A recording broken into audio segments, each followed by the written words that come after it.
Assalamualaikum warahmatullahi wabarakatuh. Salam sejahtera, Om Swastiastu, Namo Buddhaya, salam kebajikan untuk kita semua. Perkenalkan saya Ara yang akan memandu podcast pada siang hari ini. Pada kesempatan kali ini kita akan membahas topik tentang kenapa sih public speaking itu penting untuk semua kalangan. Sebelumnya di depan saya sudah ada narasumber cantik lulusan sarjana ilmu komunikasi di Iya. Universitas Udayana, benar? Iya, bener banget Ara. Oke, kenalan dulu mungkin ya. Oh iya, Kan boleh kalau boleh. nggak kenal nggak sayang gitu ya. Jadi Ya, kenalan dulu nih sama yang dengerin kita hari ini gitu oke. ya. Nama saya Putri Bidayanti, biasa dipanggil Putri. Ada yang panggil Bida juga, jadi senyamannya aja. Mungkin hari ini dipanggilnya Putri aja ya, biar Oke, gampang Kak ya. Putri ya. Oke, Ara. Mungkin nanti kita bincang-bincang lebih lanjutnya ya tentang public speaking ya tadi Iya, ya. public speaking. Oke, nanti kita sharing-sharing aja ya. Soalnya saya juga belum paham-paham banget kayaknya nih tentang public speaking ya. Oh iya, Iya. bukannya Kakak sudah berkarir di MC dan Waduh, waduh, penyiar radio? waduh. Ya berkarir sambil belajar ya. Jadi Oke. belajar tuh kan gak ada habisnya. Oh iya, Oke. benar sekali. eh Tadi kan kita mau ngomongin tentang public speaking tuh penting buat semua kalangan nih. Iya. Kalau menurut Kakak tuh kenapa sih public speaking itu penting buat semua kalangan? Oke, mungkin kalau menurut aku nih ya, public speaking itu yang paling mendasar itu kan pasti kaitannya dengan berbicara gitu ya. Ya. Kalau mungkin orang secara awam taunya public speaking berbicara gitu ya, berkaitan juga sama retorika. Mungkin teman-teman pernah dengar juga kalau retorika itu seni berbicara gitu kan ya. Nah, jadi kenapa itu penting? Karena apapun yang kita lakuin pasti kita ngomong dong tentunya Yes, ya. ya, Kayak hari ini kita ngobrol pun salah satu bagian dari public speaking kayak Oke. gitu. Terus hal-hal sederhana, hal-hal pribadi kayak kita cerita ke orang tua, kita cerita ke keluarga atau ke pasangan, itu juga masuk ke bagian public speaking gitu. Jadi awalnya sih dulu kenal public speaking itu dari SMA mau nyari kuliah itu ya. Jadi bingung mau nyari jurusan apa gitu kan. Jujur aja aku orangnya nggak suka yang teori banget gitu. Jadi memang mencari apa sih nih jurusan yang aku bisa lebih ke praktek gitu. Tapi karena aku pengen cari beasiswa, jadi memang nyarinya itu di PTN gitu kan. Akhirnya nyari-nyari jurusan yang apa sih nih yang bisa memang full praktek gitu kan. Ketemulah sama jurusan ilmu komunikasi gitu. Mungkin awalnya kalau orang-orang gila ilmu komunikasi ya belajarnya gitu ya. Mungkin kayak alat-alat komputer, terus alat-alat di radio kayak Ya. gitu. Dan itu masih baru banget sih di Bali waktu itu. Jadi masih bingung juga sebenarnya, tapi konsultasi sama guru-guru di sini di SMA Negeri 4 terus kayak oke deh coba aja cari ini gitu kan. Nah, ternyata setelah masuk ke sana lebih tahu lagi nih ternyata public speaking itu nggak cuma sekedar ngomong gitu. Dan komunikasi pun kan itu ada yang verbal, ada yang non verbal, Ya, banyak benar sekali. banget ternyata yang bisa kita pelajarin gitu kan. Dan di situ jadi lebih tertarik lagi sih kayak oh ini kayaknya penting nih buat dipelajarin gitu. Dan akhirnya ya terbukti sendiri sih selama kuliahan 4 tahun ya kurang lebih kita di bangku perkuliahan. Terus memang ada perbedaan gitu antara teman-teman yang masuk di dunia public speaking sama teman-teman yang belum masuk ke dunia public speaking gitu. Kita mungkin sama-sama ngomong ya. Ya, Semua orang bisa ngomong kalau memang dianugerahi kemampuan untuk berbicara, tentunya semuanya bisa ngomong, tapi ada pembicaraan yang baik dan benar, ada yang belum kayak gitu. ya benar Jadi itu banget. sih pentingnya public speaking menurut aku. Oke, berarti Kakak Putri mulai belajar public speaking itu dari bangku SMA. Iya benar. Jadi SMA mau nyari kuliah itu sih. Eh, Sebenarnya aku emang orangnya suka ngomong mungkin dalam artian aku vokal ya kayak pembelajaran di kelas mungkin aku lebih sering kayak suka presentasi atau mungkin Oke. menjawab secara lisan gitu ya. Nah dari situ juga sih akhirnya memutuskan untuk kayaknya jurusan ilmu komunikasi ini sesuai gitu. Kayak Kakak nih kan belajarnya tentang public speaking nih, ngambil jurusan juga ilmu komunikasi. Apa sih motivasinya Kakak ngambil jurusan itu? Oke, mungkin motivasinya ya, kalau yang aku lihat orang-orang di sekitar aku, itu sering banget mengalami kayak dia mau cerita sesuatu, tapi lawan bicaranya itu nggak nyampe-nyampe, nggak dapat-dapat pesan yang pengen Iya, dia iya, sampein. iya. Padahal itu sebenarnya kayak pembicaraan yang personal, yang sederhana banget gitu loh, sekedar dia mungkin mau cerita lagi berantem sama pasangannya, atau mungkin lagi ada masalah di rumah sama orang tuanya, tapi kayak lawan bicaranya itu belum bisa nangkep apa yang pengen dia sampein gitu. Nah, dari situ aku sadar kayak komunikasi nggak sesimpel itu loh ternyata gitu. Ada sesuatu yang harus kita pelajarin biar kita bisa nyampein ke orang, tetap bisa diterima, tapi kayak simple aja gitu ngomongnya gitu. Oke. Kayak coba kayak aku nih sekarang agak gugup dikit nih ya, nggak apa-apa ya. Oh, gugup nih. Iya, aku gugup banget karena baru pertama kali juga kan ya. Gimana sih cara ngatasinnya Kak? Kalau menurut Kakak, Kakak juga pasti kan pernah nih awal-awal dulu Tentu. pasti juga gugup sedikit mungkin ya. Coba gimana sih cara ngatasinnya Kak? Oke, kalau gugup itu manusiawi ya, semuanya pasti pernah, kayak orang-orang besar pun pasti pernah ada di posisi gugup sih. Terutama kalau memang acaranya itu penting, kemudian acaranya itu kita tahu kayak ini tuh nggak bisa di-cut gitu misalnya kan, Iya, kayak iya, aku iya. tuh ngomongnya harus benar-benar dipikirin gitu. Biasanya sih kalau aku pribadi itu caranya dengan menyiapkan materi tentunya. Kita harus tahu dulu apa nih yang mau dibahas kayak gitu. Jadi sedikit tidaknya garis besarnya kita udah tahu gitu. Kemudian penting juga untuk mengetahui lawan bicaranya kita gitu. Kayak kalau misalnya dia memang orang penting atau mungkin pejabat, tentunya kan beda nih cara Iya, ngomongnya iya. kita gitu. Kalau misalnya kayak masih teman sebaya gitu, oh oke, mungkin bisa lebih santai lagi Boleh, ngobrolnya boleh. gitu. Jadi ya lebih ke mempersiapkan diri aja, sama mungkin relax gitu, tarik nafas, terus minum air putih kayak gitu sih biasanya. Jadi biasanya orang-orang public speaking pasti gak bisa jauh dari air putih sih. Itu penenang, terus juga pelega tenggorokan kayak gitu kan. Jadi itu salah satu caranya sih. Sama sebelum mulai take itu biasanya biasain dulu lakuin Latihan TikTok. ya. Jadi kayak ngobrol dulu lah minimal biar kita tahu, oh ini tipe karakter lawan bicara kita nanti seperti ini gitu. Oke. Jadi tadi kan Kakak udah ngobrol nih tadi katanya lagi cuti. Iya, bener. Berapa bulan kehamilannya kalau Kebetulan boleh tahu? sekarang dikasih kesempatan, kasih rezeki sama Tuhan, lagi hamil di usia 7 bulan. Oke. Berarti lagi cuti dari kerja berapa bulan Kak cutinya biasanya? Kalau cuti sih itu sebenarnya 3 bulan, cuma karena kebetulan aku kerjanya kontrak di sebuah perusahaan swasta dan kontraknya memang habis di bulan November, jadi ya udah aku Sekalian sekalian aja gitu. pasti belum lanjut dulu gitu. Mungkin nanti Oke. pelan-pelan lanjut habis lahiran gitu. Tadi kan Kakak sudah mulai berkarir di bidang MC sama Radio radio sempat nih. Boleh nggak sih ceritain gimana sih Kakak bisa terjun ke dunia MC dan penyiar radio gitu? Oke, sebenarnya itu nggak sengaja karena aku kan baru terjunnya itu setelah masuk kuliah kan ya. Jadi di kuliah jujur aja kalau di jurusan aku tuh memang seperti yang awal aku cari. Jadi teorinya dikit banget. Kita mungkin dikasih bahan bacaan tapi itu kembali lagi kita pelajari sendiri gitu. Jadi sisanya kayak tugas-tugas atau apa itu pasti lebih banyak kayak kita reportase, kita bikin podcast, kita bikin ya yang berkaitan dengan public speaking gitu. Ya. Sehingga kita banyak belajar otodidak. Nah, kemudian karena aku merasa kok kayaknya aku kurang ya, kok kayaknya teman-temanku ini public speakingnya udah bagus gitu. Karena teman-teman di kelasku rata-rata dia itu lulusan kayak JGK Bagus Bali atau duta apa di daerahnya mereka masing-masing gitu. Jadi sempat ada rasa insecure juga gitu loh, maksudnya kayak ini orang kayak ngomongnya udah cacis-cus gitu kan. Sementara aku tuh masih kayak ragu-ragu untuk ngobrol kayak gitu. Akhirnya di semester kalau nggak salah sekitar semester 3 atau semester 4 kuliah, aku memutuskan untuk ikut les public speaking. Oh, Oke, jadi jadi sempat ikut. iya, les public speaking sebenarnya sih kembali lagi ya, les public speaking itu di mana aja bagus kok. Karena balik ke diri kita sendiri aja kan. Gimana kita nangkep materinya, terus gimana kita mempraktekkan apa yang udah kita pelajari gitu. Nah, waktu itu aku kebetulan lesnya di Santi Sastra Public Speaking. Mungkin teman-teman udah pada tahu juga Mami Santi. Jadi disitulah kemudian bertemu dengan relasi-relasi teman-teman yang ternyata udah siaran di radio atau ada yang udah jadi MC kayak gitu. Nah, jadi di situ kita tukar-tukaran kayak ada job nih, ada yang mau nge-MC nggak gitu. Terus coba deh kalau kayak acara ulang tahun yang masih sederhana, itu yang awal-awal aku ambil job MC-nya gitu. Terus kalau untuk radio sendiri kebetulan waktu itu ada lowongan di tahun 2018, itu ada lowongan di Menara FM Bali gitu. Nah, jadi pas di Menara FM ini aku coba gitu kan. Coba aja deh lamar gitu kan, dan itu kebetulan aku sesuaiin sama jadwal kuliah gitu kan.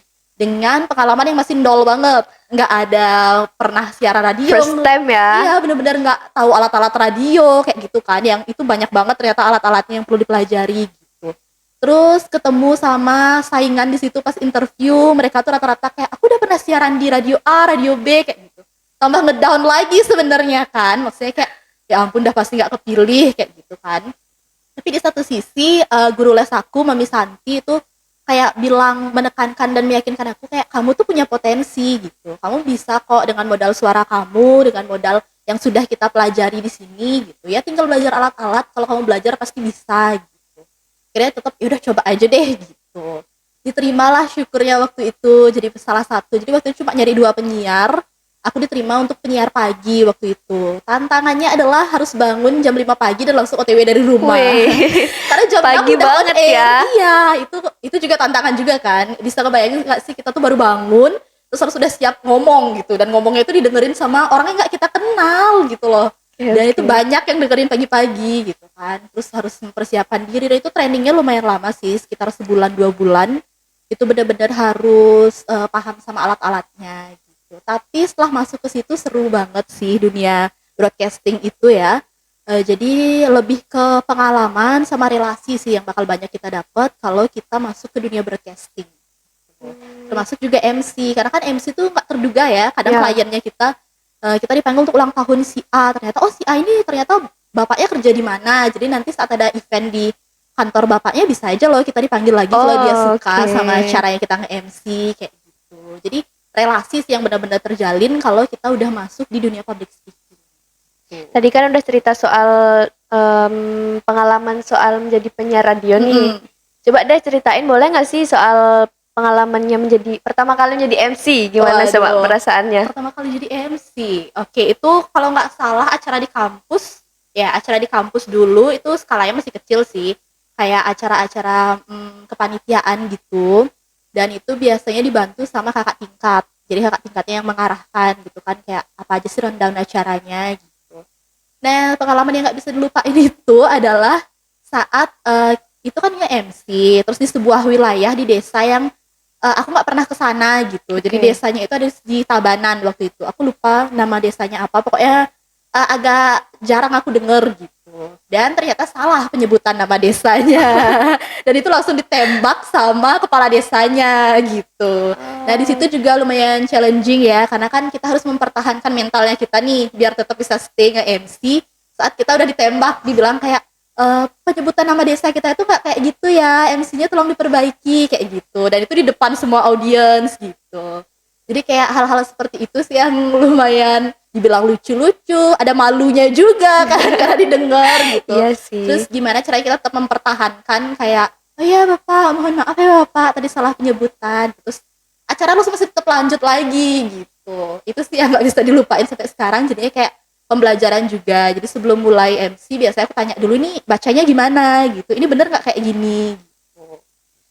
Terus kan kalau kita jadi MC tuh em, perasaan kita kalau kita jadi nge-MC di acara terus mereka tuh kayak main handphone atau ngobrol sendiri atau kayak apa itu kan kayak kita ih Ya, mempengaruhi orang mood kita ya. iya, orang kita moodnya udah bagus nih terus ngelihat mereka yang ngobrol sendiri lah main handphone lah apa itu kan mood kita jadi jelek ya. Iya, iya, iya. Gimana sih cara ngatasinnya kak? Oke, itu biasanya sering terjadi kalau kita nge-MC di acara-acara anniversary kantor. Karena Oh, anniversary kantor tuh kan orangnya banyak oke. nih ya, terus karyawannya tuh dari divisi macam-macam. Kadang mereka tuh per divisi gitu kayak nge-gap. Ini si divisi A ngobrol sendiri, ini yang ini foto-foto sendiri kayak gitu. Nah, biasanya sih kalau aku selalu minta kalau memang acaranya seperti itu, aku MC-nya berdua. Itu satu. Entah sama teman cowok ataupun cewek, aku minta berdua. Kenapa? Karena aku pengen ada interaksi sama audiensku. Jadi kayak satu stay di depan untuk tetap jadi pusat perhatiannya, satu lagi tuh ke belakang untuk nanti kayak tiba-tiba nembak kayak coba dong mbak gini, coba dong kak gini kayak gitu. Jadi kita tuh bisa menghandle semua yang ada dalam ruangan gitu. Jadi lebih ke diajak ice breaking sih, diajak bercanda kayak gitu. Tapi kita tembak orangnya yang udah kita lihat kayak ini orang main HP nih kayak gitu kan. Wah aku lagi ngumpulin mood gitu kan Iya, biar iya, iya. bagus, biar tetap nggak gemeter suaranya atau gimana. Tapi dia main HP gitu kan. Ya udah kita tembak aja langsung kayak ih kakaknya sibuk deh main HP apa tuh pas lagi kepo ini IG aku ya kayak gitu-gitu. Jadi Oh gitu. lebih ke bercanda tapi tetap nembak orangnya gitu sih biasanya kalau aku. Oke, kayak kita balik lagi nih ya kak ya ke perkuliahan kakak. Oke. Ada tantangan nggak sih buat masuk ke ilmu komunikasi? Oke, ke jurusan ini ya. Iya. Oke, kalau sebenarnya semua jurusan pasti punya tantangannya ya untuk kita masuk masing-masing. Yang penting itu sebenarnya menurut aku, satu, kita harus pahamin dulu nih, kita ini potensinya di mana. Itu Mm-mm. terutama ya. Kayak aku kemarin tuh aku bener-bener kayak beberapa bulan tuh bener-bener kayak apa sih sebenarnya yang aku bisa, apa sih Mm-mm. sebenarnya skill yang aku punya gitu, yang bisa aku maksimalin lagi gitu. Sampai akhirnya menemukan oke, kayaknya aku memang di lisan deh yang lebih jadi daripada yang tertulis gitu kan. Kayak aku emang lebih suka ngobrol deh. Ya akhirnya pilih jurusan ini. Nah, yang menjadi tantangannya itu adalah karena ilmu komunikasi ini kan jurusan yang lumayan baru ya, bukan cuma Ya. di Bali. Maksudnya di luar Bali pun itu termasuk jurusan yang baru gitu. Cuma mungkin kalau di luar Bali udah lebih maju, kayak dia punya fakultas sendiri kayak gitu. Kalau di Bali di Unut itu masih jurusan dia, baru jurusan aja. Jadi kita masih nebeng sama FISIP fakultasnya gitu. Nah, jadi saingannya itu bukan cuma orang Bali. Jadi kayak teman-teman yang dari Jakarta, dari Bandung, dari Bogor. Oh, banyak ya. Iya, yang mereka mungkin nggak kebagian di UI, nggak kebagian di UGM, mereka ke Bali Hmm. gitu. Dan itu lumayan banget sayangnya ya, pas angkatanku aja tuh udah sampai 53 orang satu kelas. Itu Wih. gemuk banget kayak kuliah umum tiap Iya, hari iya, iya. gitu kan. Jadi kayak di situ sih mulai terasa, oh iya berarti persaingannya memang nggak cuma orang-orang di sini gitu. Kalau dulu kan mikirnya saingnya cuma teman-teman di sekolah di sini aja gitu. Paling cuma antara anak IPS, anak IPA kayak Iya, gitu iya. kan. Terus ternyata setelah masuk tuh kayak itu baru kelihatan. Dan mereka udah bawa prestasinya mereka masing-masing dari Oh, setiap daerah gitu. Jadi kayak ada yang duta pariwisata daerah A, ada yang juga bagus Bali, ada yang putra-putri sekolah di mana kayak gitu. Nah, itu sih yang bener-bener challenge banget karena setelah kita masuk itu kan nanti kita proses pembelajaran. Nah, di situ yang lebih terasa persaingannya. Saat dosen ngomong apa, yang lain tuh udah hap hap hap hap langsung kayak mereka dijawab udah pada aja. tahu semuanya gitu ya. Jadi kayak dulu mungkin kalau di SMA aku menangnya itu mungkin ya dari teman-teman yang lain kayak ngerti nggak ngerti udah jawab aja dulu, yang penting kita ngomong Iya, gitu. iya, Jadi saat iya. guru nanya tuh udah aku aja yang angkat pertama gitu.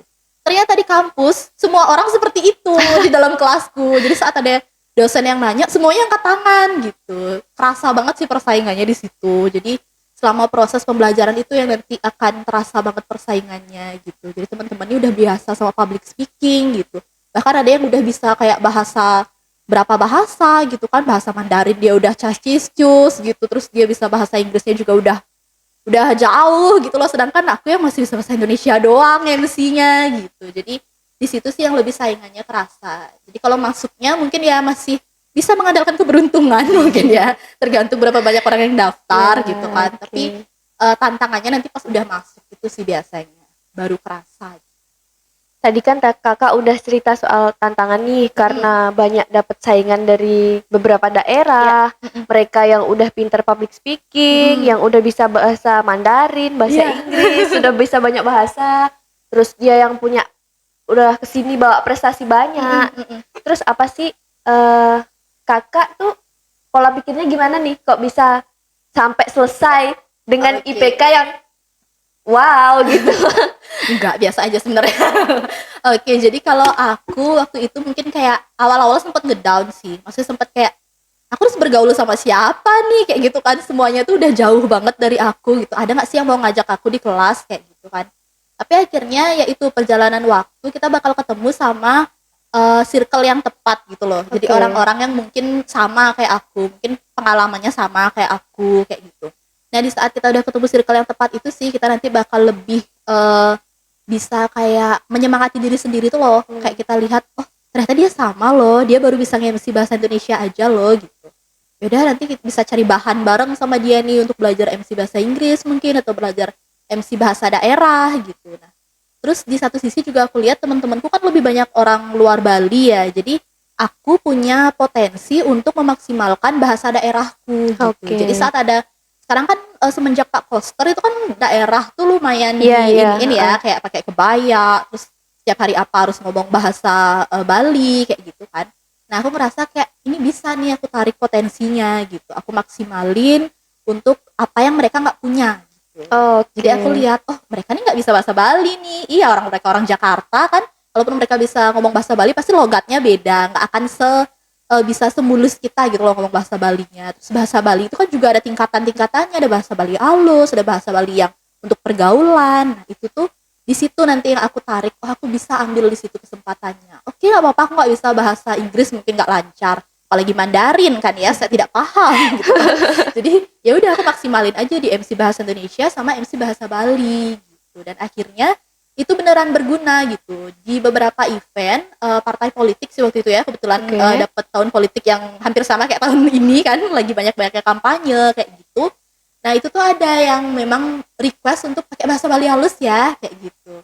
Nah di situ kita bisa mencuri job gitu. Jadi saat teman-teman yang lain nggak bisa, aku bisa maksimalin di situ.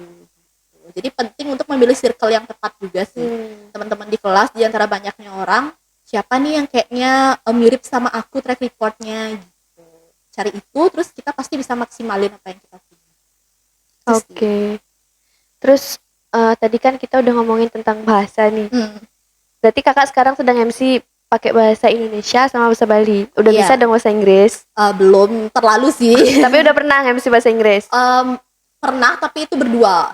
Oh, Itu, sama teman gitu. tetap di backup. Aku belum berani sendiri. Banyak pasti tantangannya ya. Iya, karena itu dah kadang teman kita itu yang lebih cacis-cus mungkin ya. Jadi kayak aku diem nih kayak batu gitu kan. Makanya kayak oke, jadi kalau mau bilingual mungkin dia yang pegang full Inggrisnya, aku yang pegang bahasa Indonesianya gitu sih. Jadi lebih mensiasati kekurangan kita gitu. Iya, melengkapi gitu ya, saling saling melengkapi. melengkapi. Oke, terus ada nggak tips buat kita buat public speakingnya tuh biar nggak ae kayak aku nih masih belajar nih kan. Jadi ada nggak sih tipsnya kak biar nggak ae gitu kalau ngomong? Oke, nah aku juga masih ada emnya.